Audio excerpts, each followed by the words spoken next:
In this video, I'm going to show you how to take a sad little pothos like this and turn it into this.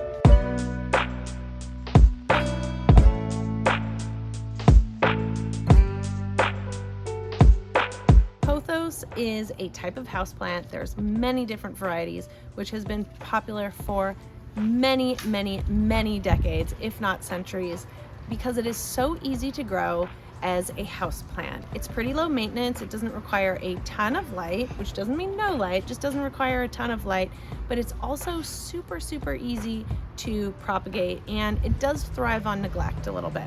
You can find pothos in pretty much every place that you would find a house plant for sale, and there are many different varieties and colors. Scindapsus is also a type of pothos, and luckily their care is pretty much generally all the same. So this is a plant that thrives in the tropics, and if you go to some places, like I was recently in Kauai, they are invasive there, and when they start growing up the trees, they get these massive, huge leaves. Look almost bigger than monsteras, and they're beautiful, but you can grow this plant in your own bathroom or kitchen or living room or anywhere you want your house plant. One nice thing about them is they do vine quite a bit, as you can see from this one, and then those vines can either be hung down as a hanging plant. Some people like to clip them along their walls. They are kind of designed to grow up trees, starting from the understory of like a tropical rainforest and growing up the trees to head towards more light. But often what happens to pothos that are houseplants is they do get a little bit scraggly, they start to lose their leaves, and that's because their conditions aren't ideal. But it's really easy to reset your pothos and make it full and big again. And the best thing about this plant, it is so easy to propagate. It is so easy to make tons of free plants from this plant. And one of the nice things about that is you could share out clippings of your pothos or trade, or oftentimes you could request from a friend or a neighbor, hey, can I have a little bit of your pothos? And you can create your own plant. So in this video, I'm going to show you how I took a very sad pothos that had been sitting in my garden, cut it up into tons of tiny pieces to make lots and lots of new plants in order to create a bigger, fuller, lusher plant a little bit more like this one. So before we begin that, I should talk about pothos. As mentioned, they are tropical plants, and therefore think about that as far as their care. They do want it warm. They do want it relatively bright. They do okay in low light situations, and in fact, as far as low light plants, these do pretty well. So you should make sure they get some light, or every so often you put them into a place to like get some light.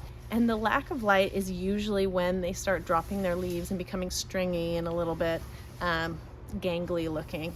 So do bear that in mind. If you have a pothos that's getting really long, dropping its leaves, it probably needs a little bit more light.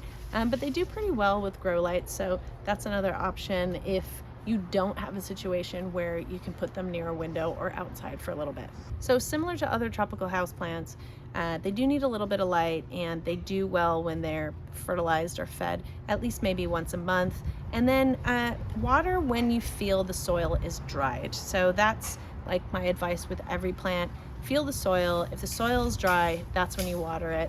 They don't do too badly from overwatering because they do actually thrive in a more tropical situation, so they're less likely to rot, but just always be a little bit careful with any plant not to overwater. But as mentioned, my favorite part about these plants is the ease in which you can maintain and propagate them into lots of more plants. So here is how I took a really sad looking pothos and turned it into lots and lots of other new pothos.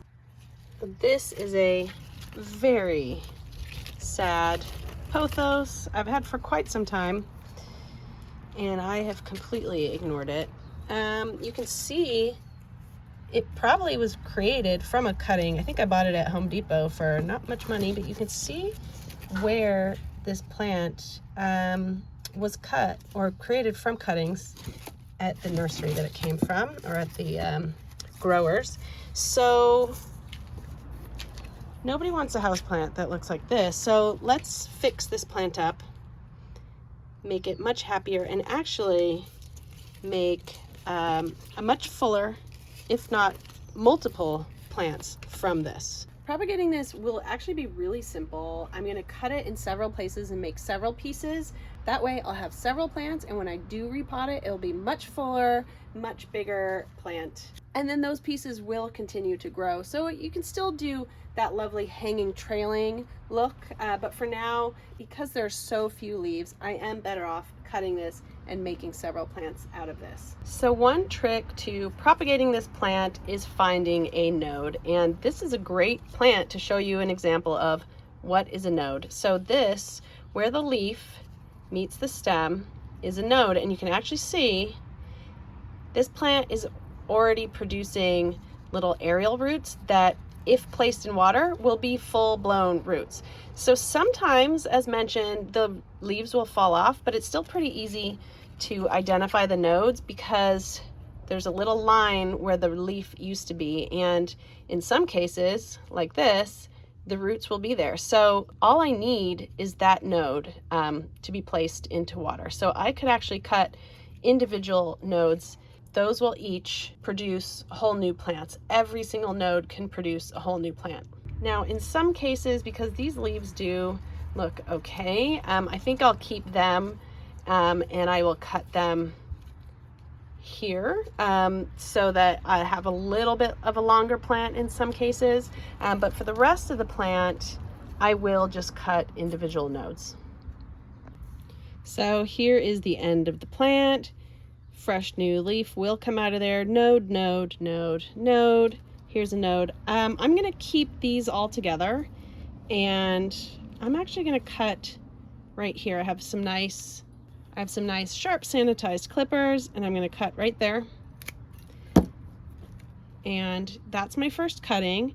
This will can be placed directly into the soil or into water, and that will grow a whole new root, and I'll still have this much of a plant. So on its own, that looks okay.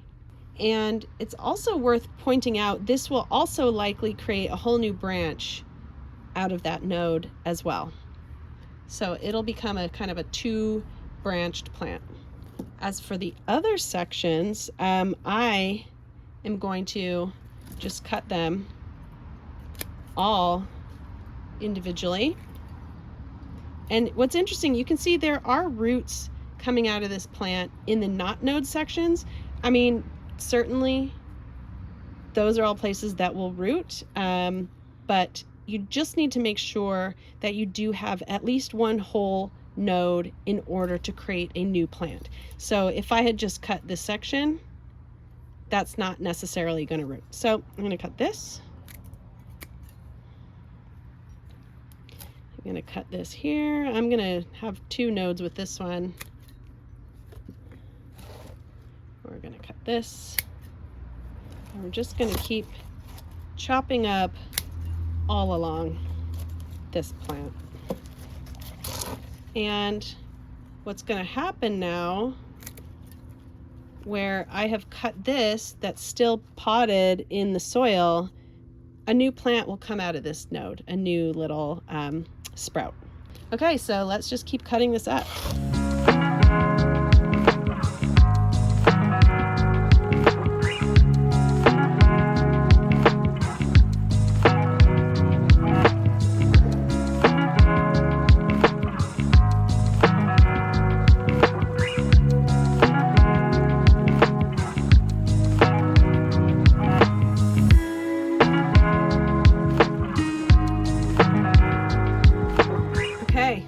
That is what we're left with.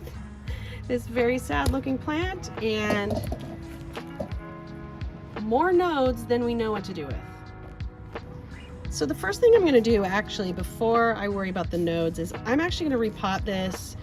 This is the plant as I bought it. I never put in new soil. So I think if I put in nice fresh soil, this plant will be much happier. And I'll make sure and get some fertilizer in it. What's interesting is you can actually see, I don't think it's root bound, but there are roots coming out.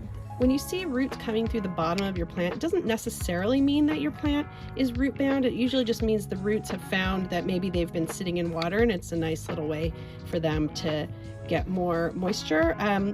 But I'm gonna repot this anyway, take a look at the roots, and give it nice fresh soil that has a little bit of organic fertilizer in it.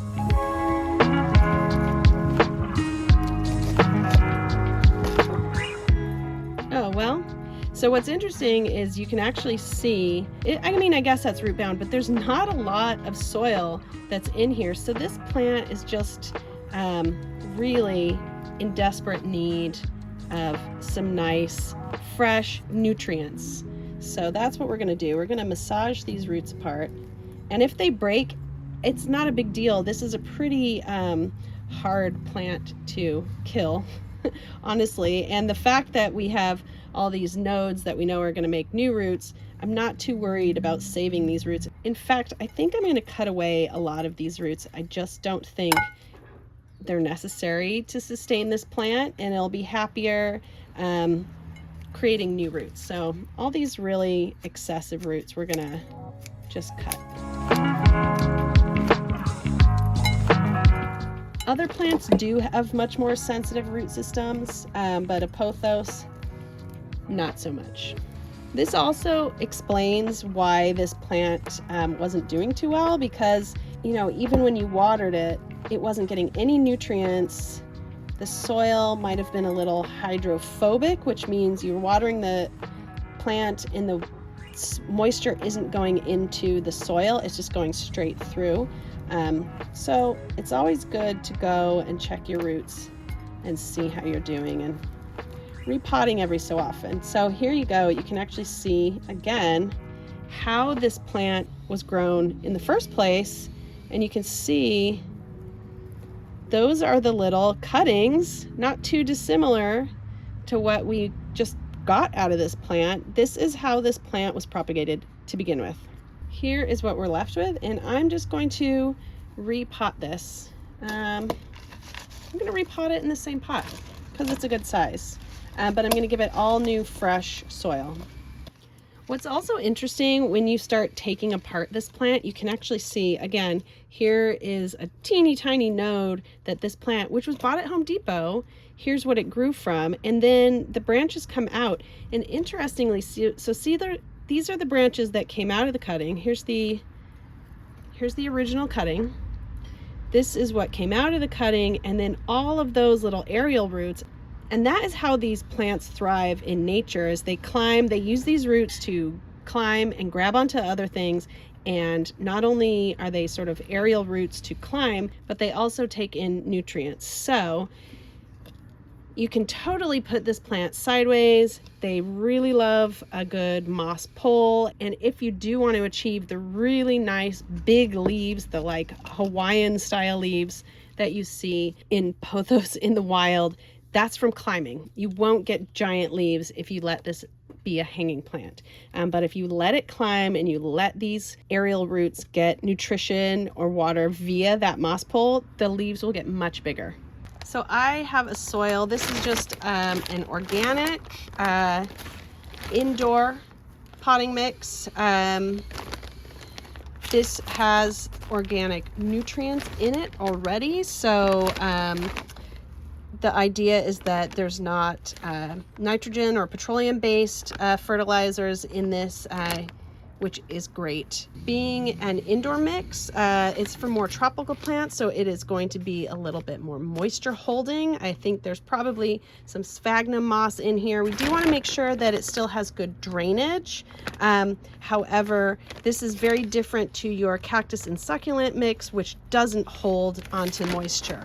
So if we have a look at this soil, you can see it looks like it probably has sphagnum moss and other organic materials that does hold on to the moisture. There is some perlite added to this mix, which is always good for aeration of your plants. I'm just going to add a little bit of that into the pot to begin with.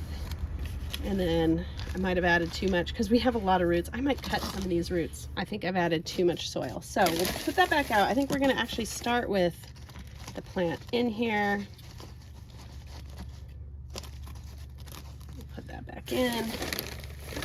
I'll just gently add the soil in this way. And the reason I'm tapping it is don't want too many air pockets. So I want to make sure the soil is getting in there all around those roots.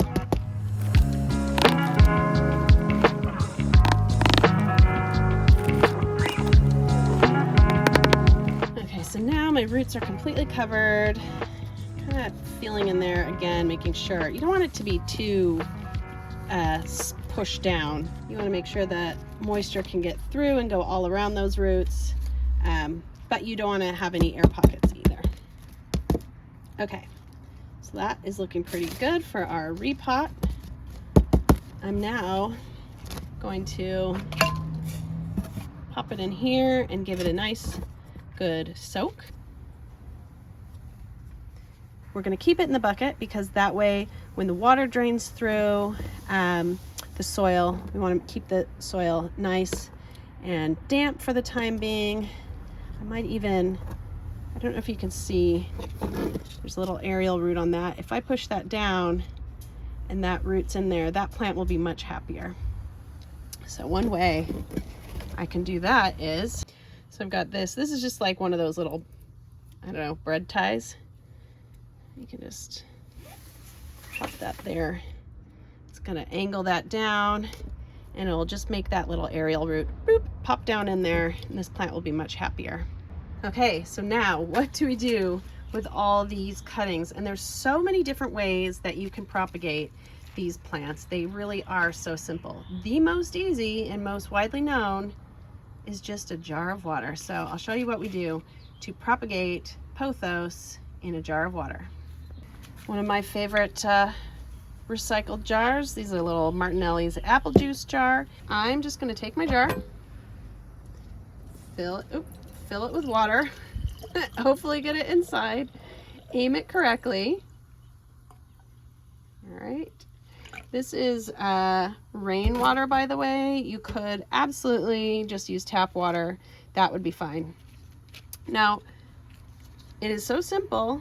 All I have to do is pop this in water, making sure that at least one node is in the water. Now, I did not callus these, but I'm not too worried about these. It's, you know, they're not as likely to rot as other ones, but if you want to be safe, you can leave this out for a day. This plant will be fine, but for the sake of let's get through this video, I'm just going to pop this in.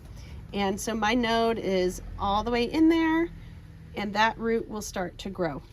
So I'm going to do that with all of these pieces. I'm going to remove this leaf so that I can place this in.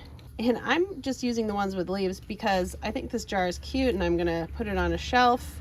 As far as plants go, house plants go, and it'll still be nice to look at. So you don't have to remove the leaf. I'm going to keep that one on. And all of these end pieces are just going to go in this water, and they will absolutely grow. Now, you don't have to only use the end pieces. You could put this one in water. So, you know, again, you can pop that into water. And one thing I should note, if you're going to put a piece like this in water that doesn't have a leaf on it, how do you know which is the right side up, right? Do you put it in this way or this way? It's kind of hard to tell because the new stem is going to grow out of one of these nodes. Now, technically, it probably doesn't matter. You could have one that grows this way, but I don't know if you can see, the leaf came out that way, right? So this is right side up. This would be upside down. It's not always so easy to tell, but there's like almost a little shelf, if that makes sense. And actually the root is on the kind of down side, right? So a new growth is probably going to shoot out of this side, not out of this side. Can you see? Is that like visible? How the roots are below. That's where this leaf came out. The new growth, the new leaf is going to come out of here as well. So these, like, let's see, how can I make sure these are all the right way up? Okay, so if I was going to stick these in water, which I could, you want to stick them in that way. However, obviously it's really hard to stick those in water without them falling completely submerged. You don't want them completely submerged. So one option you could do if you want to do water propagation, you fill up your vessel, and this is just regular old saran wrap. Put it on the top like so, and then you just cut a little hole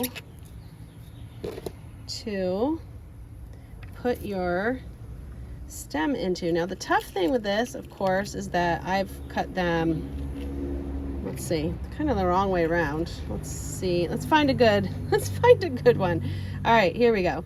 So this one, for example, I will just pop that into the hole, making sure again the roots are in there, and that's going to stay, right? And a new branch will grow out of that, and the roots are in the water. They will continue to grow. So that is one way to grow a stem only pothos in water. However, there's probably easier things to do as well.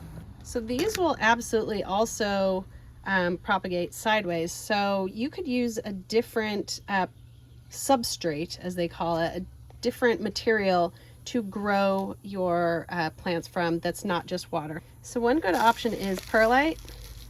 This is a little bit green because it had a different plant in it, but perlite is basically just puffed up lava rock. You can get it from most garden supply centers. Usually it's in the houseplant section or in the soil section. Here we go. Here's a fresh bag of perlite. We're gonna just, and the reason it's great to have this stuff on hand because it's really great as an addition to potted plants. I didn't put it in my repotting of this plant, but probably should have. It sort of retains moisture without, while still like allowing a lot of airflow. So I've got my dry perlite. If you're gonna be pouring a lot of this stuff, I don't know if you saw the dust that came out of it, you might want to wear a mask. It's pretty bad to inhale.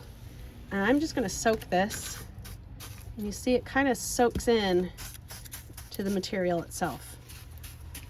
I don't want it to be excessively wet. I can drain off any excess. I'm going to let that soak there for a little bit.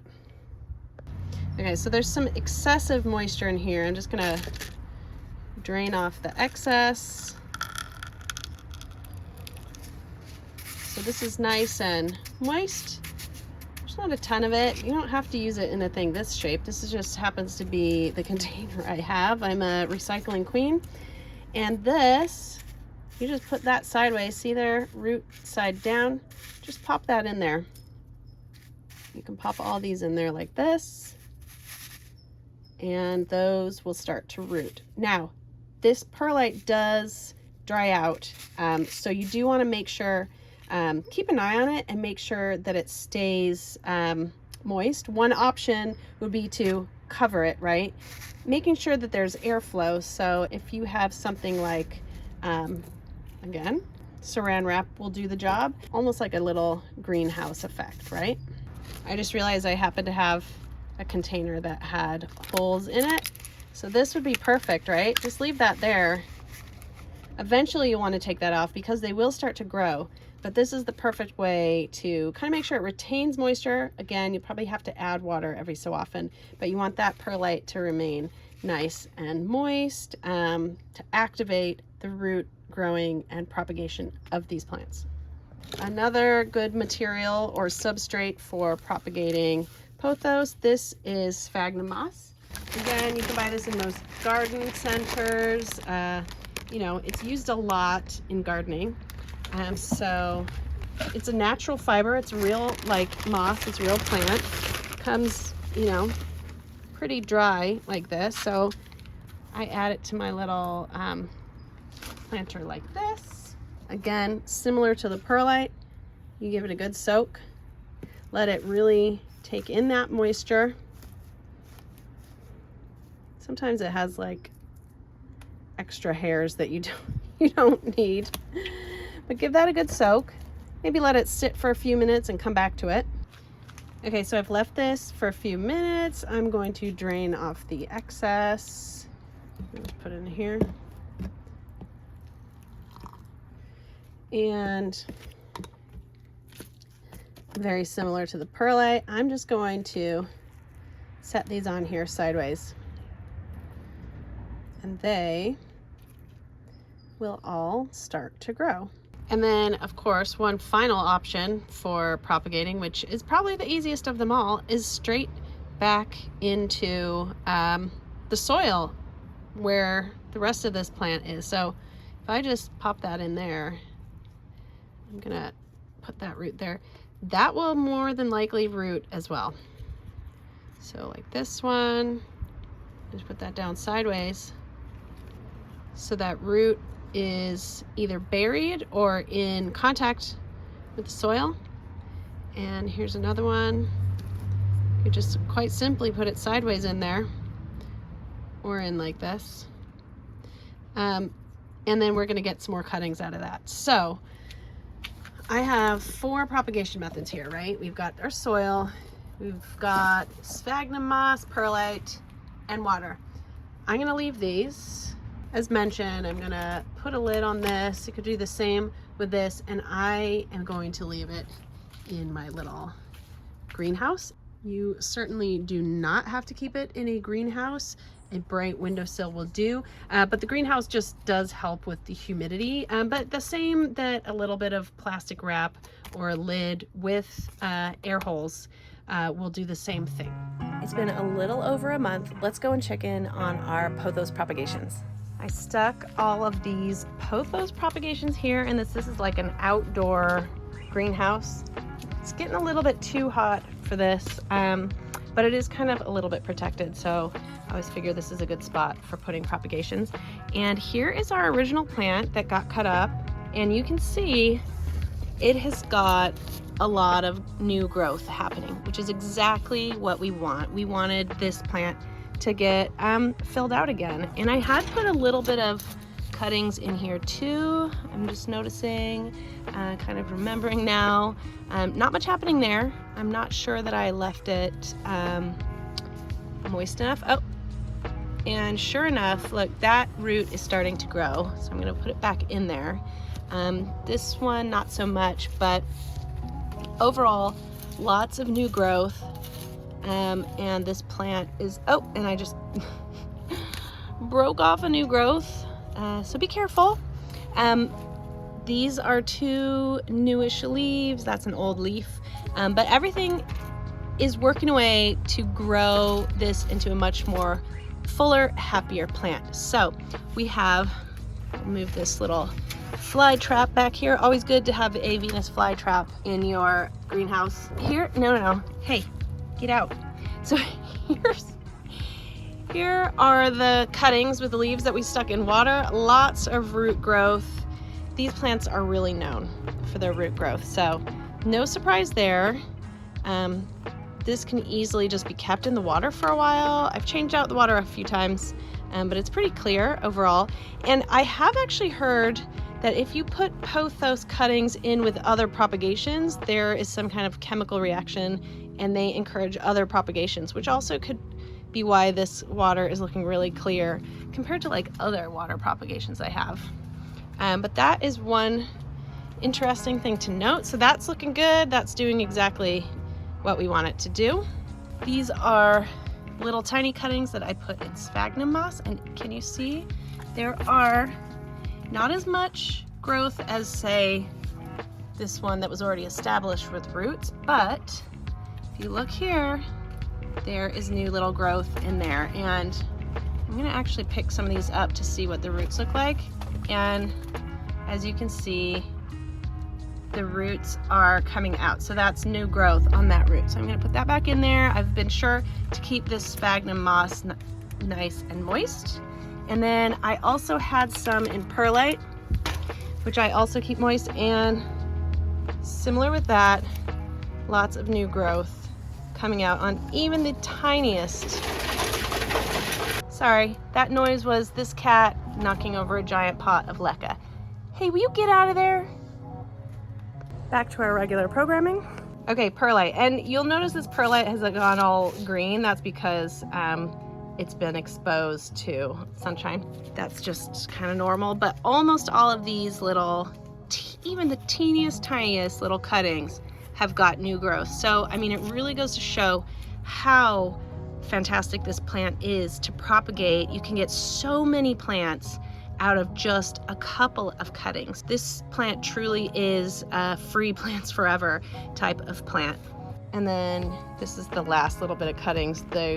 These were in water as well. Teeny tiny little cuttings without leaves. And they also have a lot of growth coming out, as you can see. So that is one thing about Pothos. You can try any of these methods to regrow your Pothos and make it the nice, beautiful, full plant, or make new plants from it and keep it from looking scraggly in so many ways. It's really up to you what is your preferred method.